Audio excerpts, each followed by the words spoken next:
Next part आपण बघणार आहे याच्यामध्ये importance of final accounts. Okay,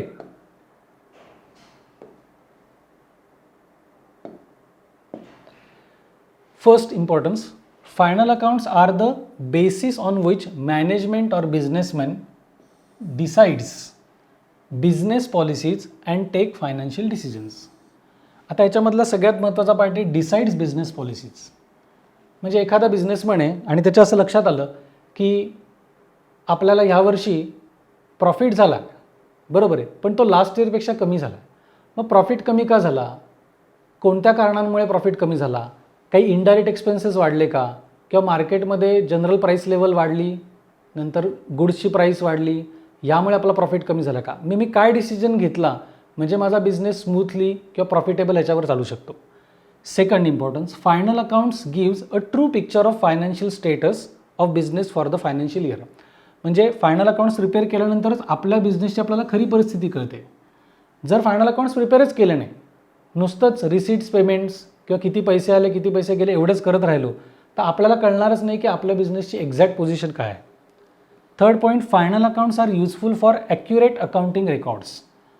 आता कुठलंही अकाउंटिंग रेकॉर्ड्स असेल तर त्याची ॲक्युरेसी खूप इम्पॉर्टंट आहे आणि ती ॲक्युरेसी आपली चेक कुठे होते तर फायनल अकाउंट्समध्ये. म्हणजे आपल्याला माहिती आहे की आपण जर जर्नल व्यवस्थित केलं असेल, लेजर व्यवस्थित केलं असेल तर आपला ट्रायल बॅलन्स टॅली व्हायला पाहिजे. म्हणजे कुठेच पोस्टिंगमध्ये, जर्नल एंट्रीमध्ये, कॅल्क्युलेशनमध्ये अमाऊंट्स लिहिताना जर चुका झाल्या नसतील तर आपला ट्रायल बॅलन्स टॅली व्हायला पाहिजे.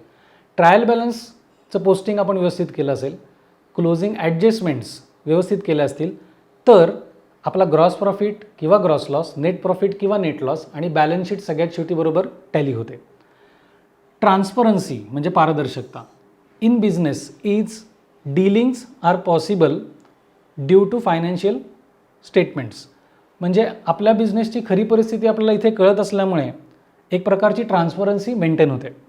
Final accounts help to get a clear breakup of amounts payable to government as various taxes, for example income tax, GST etcetera. आता आपल्याला माहिती आहे की आपलं जे काही इन्कम होतं आहे ते एका ठराविक लिमिटच्या पुढे इन्कम गेलं तर आपल्याला काय करायचं आहे, गव्हर्नमेंटला इन्कम टॅक्स पेड करायचा आहे. फायनल अकाउंट्स प्रिपेअर केल्याशिवाय आपल्याला हे कळूच शकत नाही की आपलं एक्झॅक्टली इन्कम किती आहे, नेट प्रॉफिट किंवा नेट इन्कम किती आहे ह्या फायनान्शियल इयरमध्ये, त्याच्यावर डिसाईड होणार आहे की आपण किती इन्कम टॅक्स पेड करायचा. Same GST, goods and service tax, जे आपल्याला सगळ्यांना माहिती आहे. तर एखाद्या बिझनेसचे रेकॉर्ड्स सगळे व्यवस्थित असतील, फायनल अकाउंट्स व्यवस्थित प्रिपेअर केलं असेल तर at the end of the year आपण गव्हर्नमेंटला किती GST पेएबल आहे ही अमाऊंट आपल्याला फाइंड आउट होते. It is mandatory requirement to maintain records of financial state of any business establishment.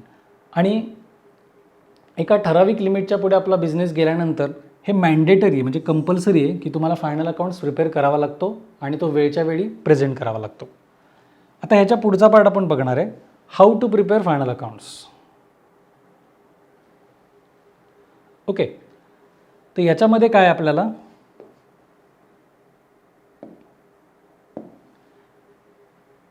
every time a business transaction takes place, the details of it is made in primary books. Primary books म्हणजे journal. These entries are then posted to the ledger. At the end of financial year, the ledger accounts are balanced and closing balances of each ledger account is determined. जे सुरुवातीला मी explain केलं होतं. There may be a debit or a credit balance. म्हणजे कुठल्याही लेजरला दोन balance असतात. Either त्याला debit balance येईल किंवा त्याला क्रेडिट बॅलन्स असेल. ओके, डेबिट और credit balance. With the help of these balances a trial balance is prepared. म्हणजे डेबिट बॅलन्स ज्यांचा आहे तो डेबिट साईडला रेकॉर्ड होतो, क्रेडिट बॅलन्स आहे तो क्रेडिट साईडला रेकॉर्ड होतो आणि आपण ट्रायल बॅलन्स प्रिपेअर करतो. इथे हा ट्रायल बॅलन्स टॅली व्हायला पाहिजे.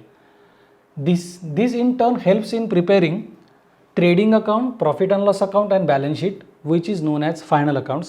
This accounting process can be represented as follows. ती कशा प्रकारे आपण त्याचं पोस्टिंग करतो किंवा रेकॉर्ड करतो ते आपण पुढे बघणार आहोत.